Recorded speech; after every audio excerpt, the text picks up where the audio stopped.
So we will go live. Good afternoon, everyone. Welcome to the July 9th, 2024 meeting of the Advisory Committee on University Archives. For the purposes of the minutes, go around and when I say your name, just tell me your institution. Sue Ellen Lathrop. Western Kentucky University. Dieter Ulrich. Dieter Ulrich, Morehead State University. Hannah Pryor. University of Louisville. Ruth Bryan. University of Kentucky. Vicky Cooper. Northern Kentucky University. Chris Ferguson. Murray State University. Jennifer Link. KCTCS. And we have Jordan Conley with us. Oh, Jackie Couture. I'm sorry. Did I mention you, Jackie? No, Eastern Kentucky University. And Jordan Conley. Eastern Kentucky University. Right. So, with regarding the minutes, I was unable to send those to you prior to the meeting for review, but we will be reading next month, August, and so I will have everything prepared and sent to you to review the previous meeting and this meeting's minutes for then. So with that, we'll move on to discussion. The last time we met, this was our first meeting for this year, was back in November of last year. We had some update an update to the schedule that went before the commission. The commission was postponed, and so it went before the commission in January. It was a administrative change to the hiring process materials files, U0645. That was approved. And so that was the last change that we had.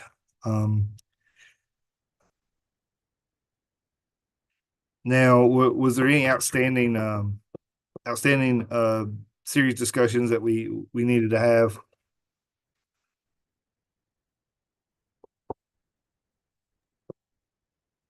I don't know that this is an outstanding question, and there may be a more appropriate place in the meeting to bring this, but I do have a question for the group. So I don't know if there's a better spot, but no,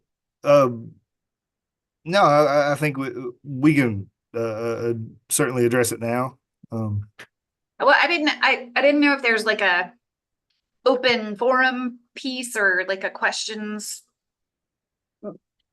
Yeah. Well, right now just discussing the university model.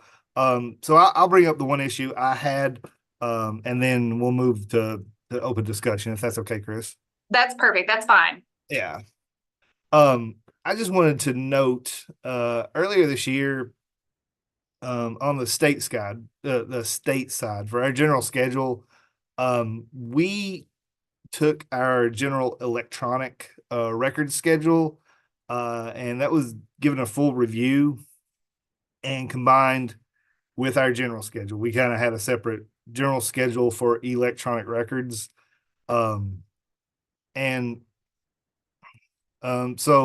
a lot of those were combined because there was redundancy, and not a lot of them addressed actual just records. They were more addressing computer processes and websites and such. So we've cleaned that up. And the question came to me, if the state university model, if the university group thinks that would be relevant to address for the state university model. I think, let me bring it up here.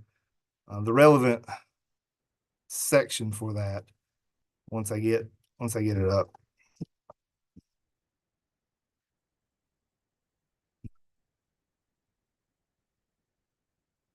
Apologies for the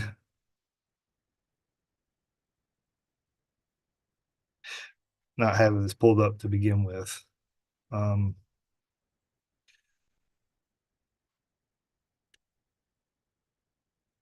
mm.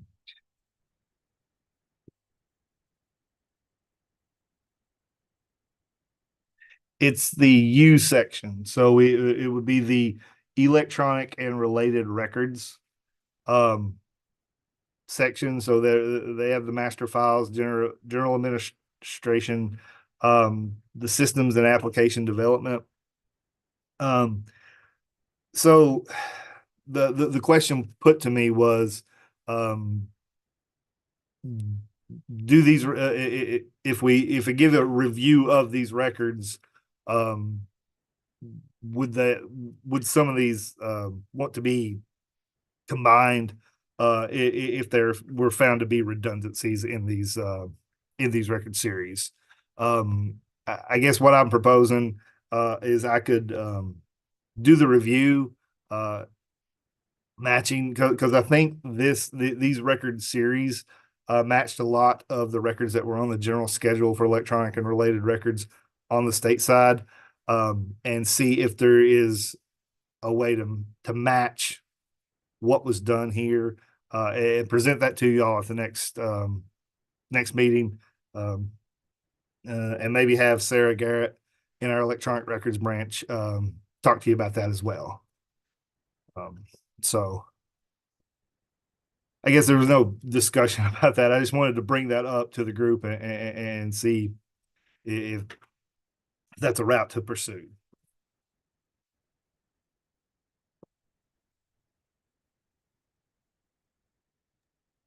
And that's I guess that's all I had on that. So Chris, I can open the floor to your question now. And I was just gonna say, anything that would make our schedule a little bit cleaner and clearer, I think would be helpful. Yeah, and certainly I want to stress that I would hope to achieve clarity and efficient. Sorry, can't speak today, but that would be what we're looking to achieve. And it looks like the update to 645 was for the background investigations. Is that correct? Yes. Okay. I just want to forward that to our police chief. So Yes. are we going to keep the KCTCS last couple of pages on our schedule? Because that would be my other question.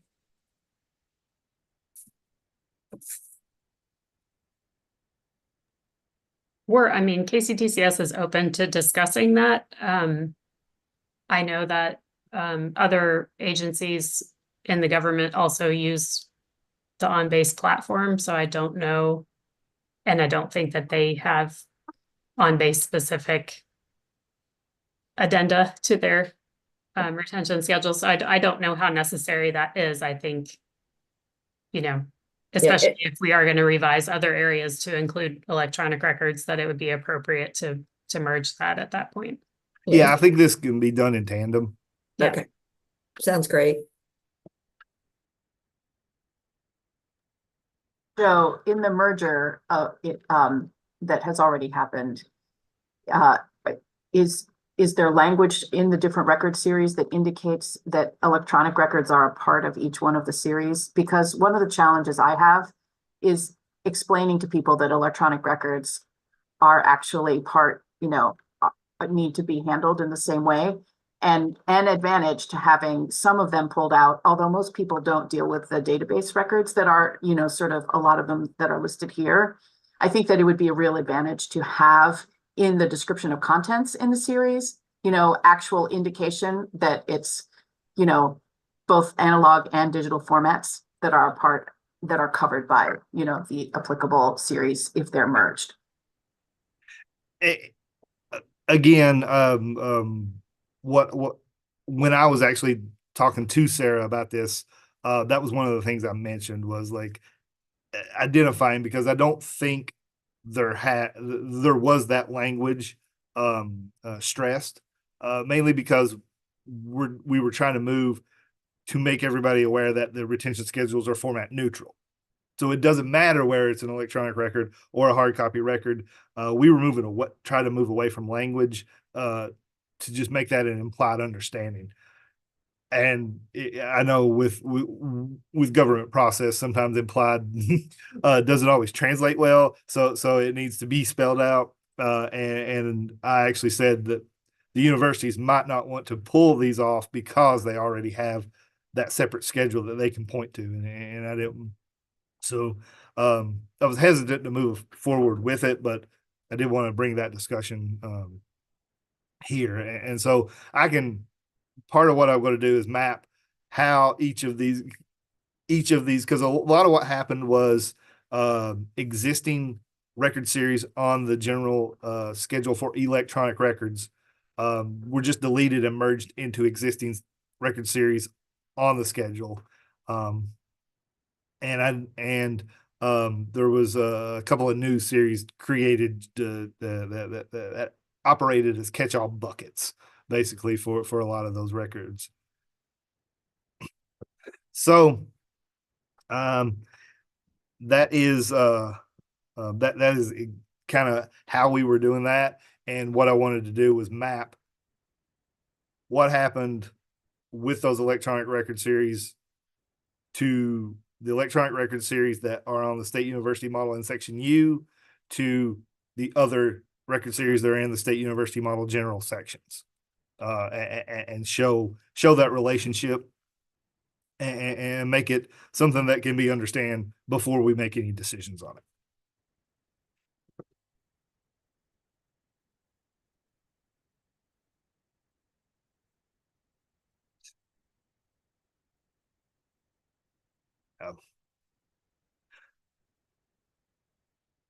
All right. So if there was no other questions or anything on that section, we'll move on to Chris's question.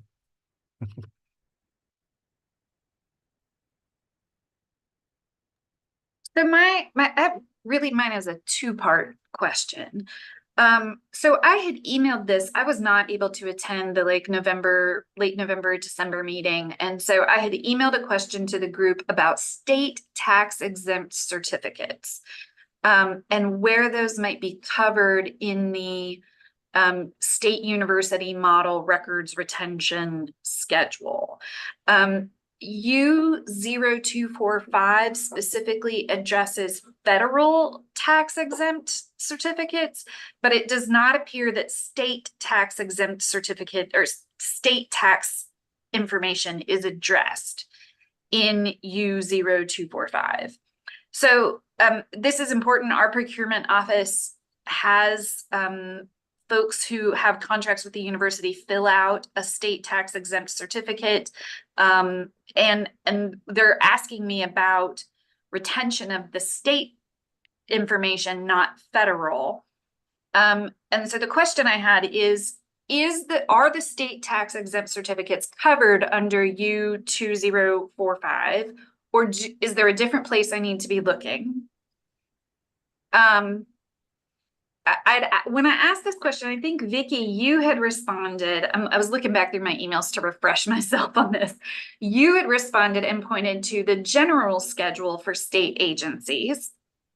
And that brings up the second half of my question is, what is the, because I don't know that I'm clear. What is the relationship between the state and the general? When do I need to look at which one, what takes priority? Like, how do those interact and where do I need to look? And more specifically, what do I just need to tell my procurement department about state tax exempt information? Well, I'll address the second part of the question first. Just going there. Is my understanding that the universities use the state university model. So we can look to the general schedule on the state side, maybe for some guidance, maybe for some modeling if we need to draft language. But is my understanding the state university model is what the public universities will use for retention. And we need to have that up to date to reflect if there is a need. And I say that because a lot of what is on the general schedule for state agencies is redundantly on the state university model, just in language and in ways that will and how you as public universities use these records. So answering that second part in short, universities are not going to use the general schedule for state agencies. Okay, perfect. Because it had never occurred to me to go and look at the general state one. And so I didn't know if I needed to be. So that's helpful to know there. So then that brings me back to, I don't think that state tax exempt files or certificates are addressed in, and I might be missing it. If somebody else can point me to it, I would love to know, because I've done a whole bunch of term searches to try to find it.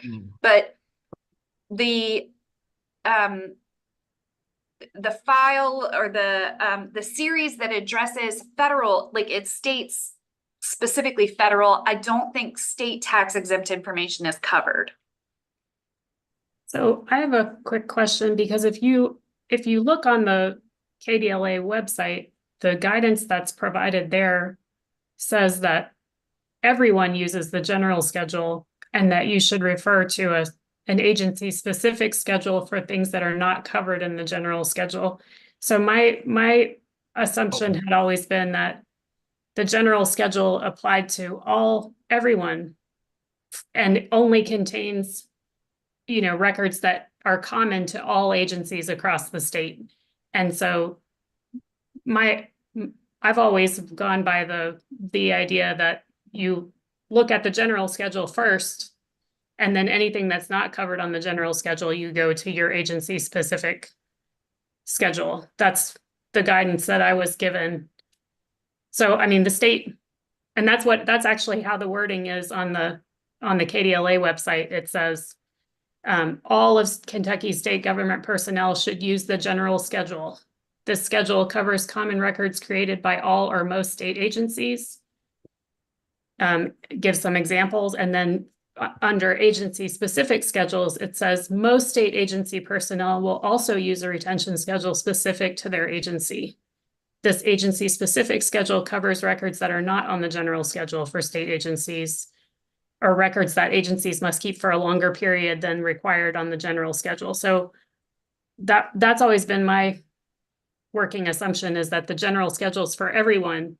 And when you have records that are not covered by the general schedule, or that's what I thought. So, And I'm wondering if the status of the universities as a quasi-state agency maybe come into play here, because a lot of times I'll look at our schedule first, and then I'll look at the other ones just to Right. see if there's something that they've included that we haven't. So maybe we could, do some kind of administrative adjustment to our schedule. But that's how I've kind of looked at it. Go to ours first. yeah. But because we have that quasi status, Yeah, and that's what I was actually going to say, Jennifer, is the unique relationship that the public universities have with both, state funding as they exist as public institutions.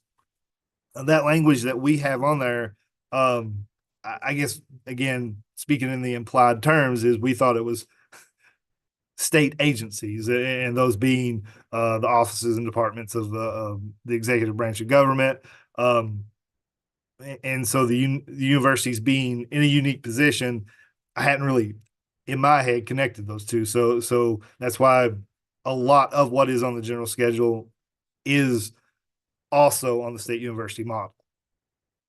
So I can take this language back and review our webpage and see if that's an inaccuracy that we need to correct.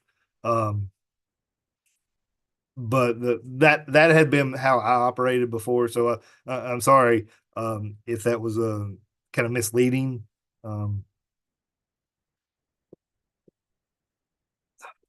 Sorry, I lost my train of thought there. Yeah, it was one that, like, if I hadn't, I think it's commendable that you thought we need we need to look at this, the general schedule first and then move on to the state university model. Because I think some people, I've had various levels of engagement on that, and some people wouldn't have done that due diligence. So I don't want to say it was incorrect. It was just I guess one where that guidance may have the language in the guidance might have not have been appropriate, and so I want to correct that. I don't want to have any inaccuracies printed on the page or on our webpage.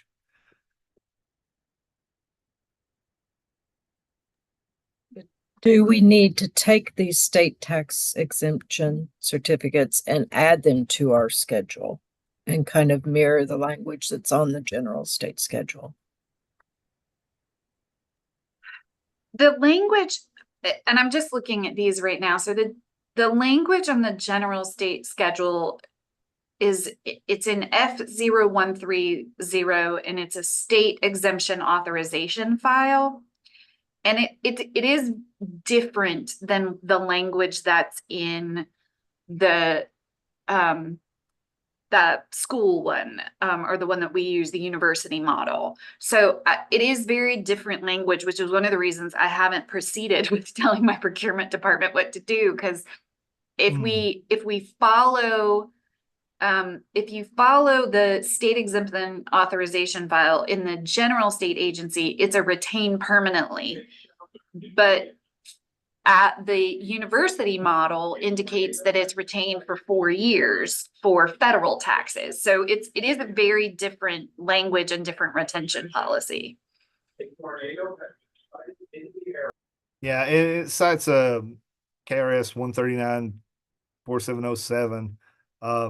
I don't have familiarity with that chapter, so I myself would like to take a look at that, see what that addresses, and then before I give any recommendation or course of action on it.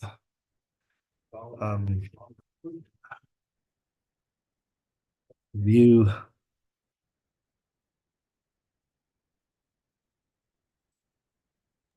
I'm so sorry. We have a tornado warning here.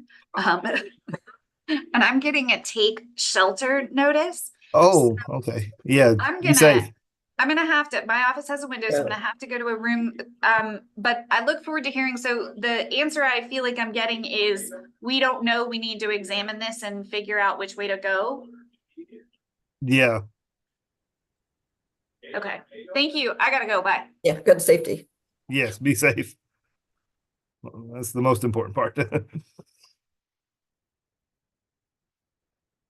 Yeah, and gross receipt and sounds. So wait.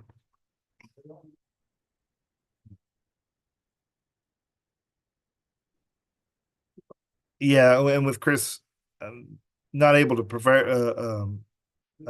provide any further clarification on that, I will say I want to understand the state tax exempt forms as she's talking about.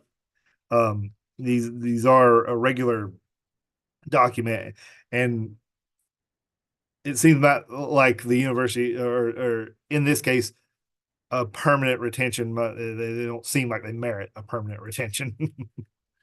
The way I'm reading the statute, it's almost like the department is the one granting the exemption. That's why they're permanent. And we don't grant any kind of exemption. We just need it from the state. So Yeah. So yeah, this might be under general financial documents, and that might be why they might not be listed exhaustively under this title, but just if they are just a working financial document, we could examine that series on the state university model, see if it applies. If not, we'll see if we need to draft a series for it.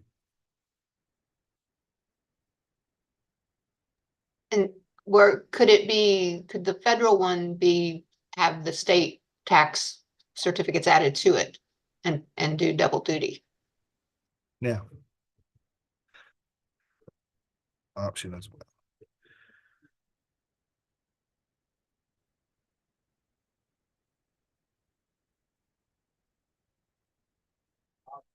Ooh. I don't know if you still have the emails, but the emails were back in like November of 23. I do. I just need to, I think, get them organized in a way I can get a good summary from them.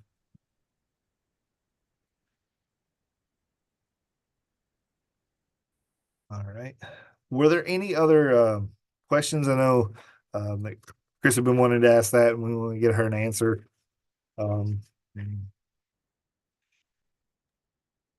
I have one that I can ask everybody's opinion on, if there isn't any other business.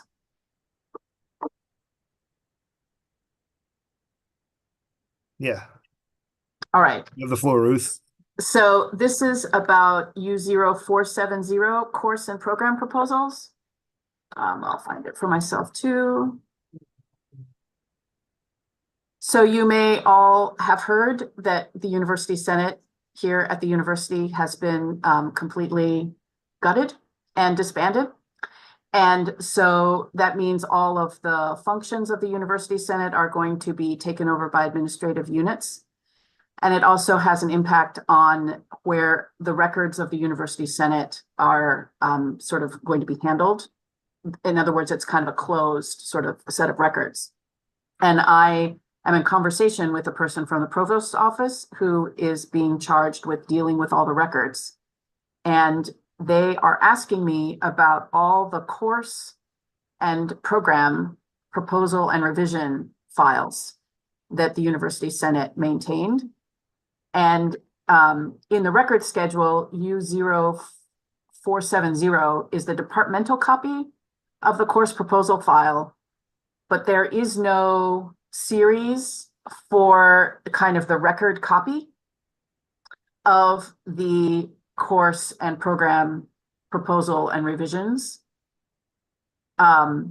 So basically, a lot of the functioning of the University Senate, those records are not, from what I can see, represented in the schedule. So that's just kind of generally number one. Number two is in the archives, we actually already have a lot of those records from earlier years up through about 2012. Probably not consistent, but we have a lot of them. And from a university archive standpoint, a lot of the rationales, the justifications, and the sort of the descriptions, especially for programs, those proposals are the only records where that information would exist. There would be, of course, the acceptance listed in the minutes, but the actual content of what the courses and programs were proposed to be would only be in those proposal files. So the larger question is, where in the schedule do these University Senate records, and they will then, of course, be administrative unit records also. So the function's going to continue. It's just going to be taken over by somebody else. And, sort of where in the schedule do they fall just generally? And I think they may need a series, or the course proposal file may need to be modified. Number one. Then number two, I think the retention and disposition description may need to be for the copy of record. In other words, at the decision-making body level, may need to be revised potentially. And just also wondering if anyone here has, sort of been at all ever worked with your, like, is it still in the faculty hands at your places? Is it under administrative control, these sort of decisions about curriculum? And how does that relate to your records?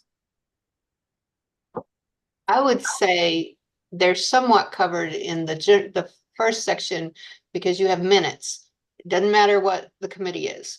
You have publications, and the Faculty Senate publishes stuff from time to time. So I think in some ways they are covered. You have reports, you have those kind of things. But curriculum here is by college. There's a college curriculum committee, then all of that goes up through to the provost. And so the Senate really, they may have I think the gen ed was under the Senate, but the rest of it is thrown at the different colleges do it, and it comes up through the academic deans are the ones that finalize. Well, they finalize it and they send it to the regents, which rubber stamp it, honestly. I mean, really. But so that's our chain of how that works here. And so we get those from the colleges, not from the Senate. But but to me, I don't know that we need a faculty Senate set of series. But my 2 cents. I agree with Sue Ellen. Our Council on Academic Affairs does all the curriculum decisions, and those come in with those minutes as part of the minutes, supporting documents in the minutes. In Morehead State, it's a faculty senate. I've been doing it informally since I've got here. They used to have an office, and when their office was taken from them, they dumped it in the archives. And then from that time on, I've just been taking their minutes and putting them, digitally saving them as well as on paper, whatever it may be. So it's the faculty senate here, not so much the provost's office. Yeah, I think they fall under our curriculum committee in faculty senate here. So we have a lot of the older ones. I'm not sure about the more recent digital copies, but we do have all the copies here in the archives, and it's specifically the curriculum committee that those are going through. And we keep staff Congress too. So just to let you know, we have both sets of governance that we get from that office, because they have a shared person who handles all the records. Quite a change at UK. Not done by any stretch. Yeah, The worst is yet to come. it's getting a lot of conversation here too about, do you see what's happening at UK? So yeah, and I'm staff Congress president this year, so it'll be an interesting, we'll be watching. So it sounds like, so what's really interesting is one set of records at EKU is coming through minutes as supporting documentation. And so Jackie, and Jordan, would you be keeping those permanently, sort of along with the meeting minutes? Yes, I consider the Council on Academic Affairs a policy-making body, and that makes their minutes permanent. Yeah, along with the supporting documents. Yes. Yeah. And then Vicky, you're keeping those as sort of similar kinds of records. So like minutes and kind of supporting documents of the committee. Yeah. Yeah. And I agree with Sue. I mean, you could also say, well, I said, maybe sometimes they're a report or they're a publication, but I think I would lump those in with the minutes and supporting documentation, because it's part of that curriculum committee's meetings and whether they approve those. Yeah. So it's kind of interesting that, like Sue Ellen, in the colleges, that's where all of that curriculum documentation would be. And so if you follow U470, it's actually not a permanent retention. The lower level wouldn't be, because that's where they weed out what they're going to do and what actually goes up for approval on up the chain of command. But we have them. Yeah, I mean, and like, it's not like we've never been getting routine, transfers of any of this documentation. We only, mainly we got it when the main building burned. And then, and then everything was water damaged. So there was this massive scanning and then massive bulk of photocopies, which you can just see in tons of accessions at around that time. And now, big crisis, office completely closed. And now, what do we do with the records? So it's and who knows what will happen after this from a records management standpoint in terms of, because it'll probably also all be electronic, so there won't be any paper that will need to be managed, and that's too bad, because everybody thinks the electronic thing is going to last forever and the space is going to be infinite. And I can tell you, in 2 or 3 years, we're going to be hearing that OneDrive is, Microsoft will say, you can only have 1 terabyte in your OneDrive, and goodbye, free storage. So, okay, thank you. I wanted to retain them, so I've got my. So.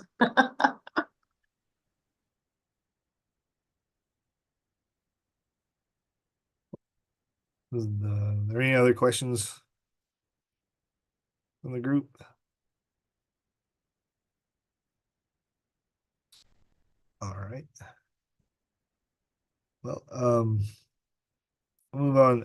Other business, anybody want to make any announcements? Any updates? So I'll make the announcement that the new department head is Cammie McDaniel. And you can go ahead and just invite her as a matter of course, Joe, to the meetings. I don't know if she'll be attending, but she started June 1st. Yeah. All right. Welcome her. Mhm.